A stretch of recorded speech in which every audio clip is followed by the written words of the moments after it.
ये हिंदुस्तान में रह कर के जो लोग हिंदुस्तान का नुकसान चाहते हैं, वे लोग ऐसे हैं जैसे जिस नाव में यात्री पार हो रहे हैं उसी नाव की तली में छेद कर रहे हैं। नाव डूबेगी तो सभी डूब जाएंगे, इसलिए नाव में छेद मत करने दो। हिंदुस्तान में रह कर के किसी को नुकसान न करने दो। ये भारत देश, इसको माता कहा गया, ये साधारण देश नहीं है।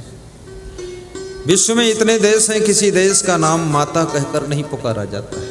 अमेरिका माता, इंग्लैंड माता, जर्मन माता नहीं कहा जाता, लेकिन एक आपका देश ऐसा है जिसको भारत माता कहा जाता है। भारत माता, धरती माता, जननी माता, गौ माता, ये 4 माता होती है। जिस माँ ने तुमको जन्म दिया है वो जननी माता है, श्रीमती गिरिजा देवी साहू जननी माता है। और जिस धरती माता ने तुमको जिंदगी भर अन्न खिलाया है, ये जीवन भर पालती पोसती है आपको, ये धरती माता है। भारत के धरती के लाल बहुत बुद्धिमान होते हैं। जिस समय विवेकानंद कम कर दो अमेरिका में गए थे, विश्व सम्मेलन, विश्व धर्म सम्मेलन था, भारत के नाम पर 0 टाइम दिया गया था। भारत को बुद्धू समझा जाता था। विदेश के लोग समझते थे भारतीय लोग बुद्धू है। बुद्धू नहीं है, ये सबका बुद्धूपना ठिकाने लगाने वाला देश है। बहुत होशियार लोग हैं यहाँ।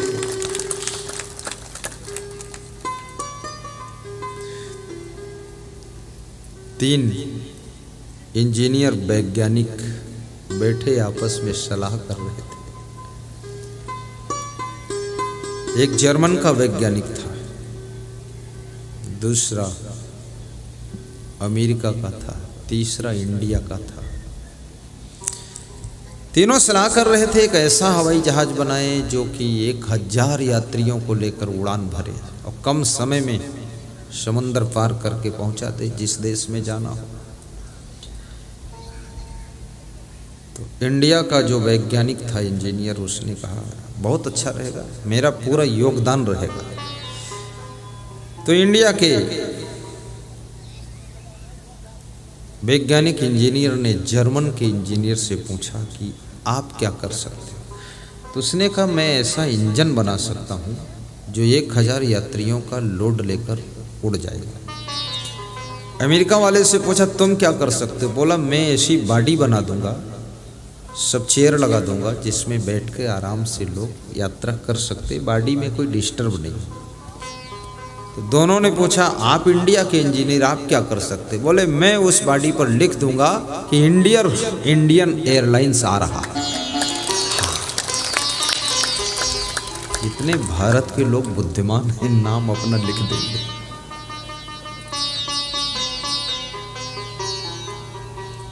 चतुर है, चतुर तो भारत देश में बहुत है, बहुत बुद्धिमान लोग हैं। इतना बुद्धिमान है जिसमें बिहार में तो एक ऐसे खिलाड़ी है, मैंने बिहार में देखा कि एक तरफ हैंडल आदमी पकड़े, दूसरी तरफ घोड़ा लगा हुआ, आदमी बैठा है, घोड़ा खींच रहा है, स्टीयरिंग आदमी के हाथ में, दौड़ा रहा है। तो हमने कहा ऐसा तो जुगाड़ कहीं नहीं देखा, बड़े विचित्र लोग हैं। साहिब बंदगी बोलो। विवेकानंद को भारत के नाम पर 0 टाइम दिया गया। अगर 0 पर आपको बोलना हो क्या बोलोगे आप, लेकिन मुझे बोलना हो तो क्या बोलूँगा। जब बोलूँगा तब पता चलेगा। 0 टाइम यानी भारत का अपमान किया गया कि भारत के लोग कुछ बोल नहीं सकते, प्रवचन नहीं सुना सकते। जब विवेकानंद ने 0 पर बोलना शुरू किया तो उन्होंने कहा कि जीरो को हिंदी में शून्य कहते हैं और शून्य का अर्थ आकाश होता है, आकाश का अर्थ विशाल होता है, अति विशाल। तो भारत देश अति विशालता का प्रतीक है, इसलिए इसको शून्य टाइम दिया गया है। और शून्य ना होता तो संसार कहाँ रहता, इस शून्य में ही पूरा संसार रहता है। इस पर प्रवचन दिया, ये तो मैं अपनी तरफ से बता रहा हूँ, क्या बोला वो मुझे नहीं पता है, लेकिन शून्य पर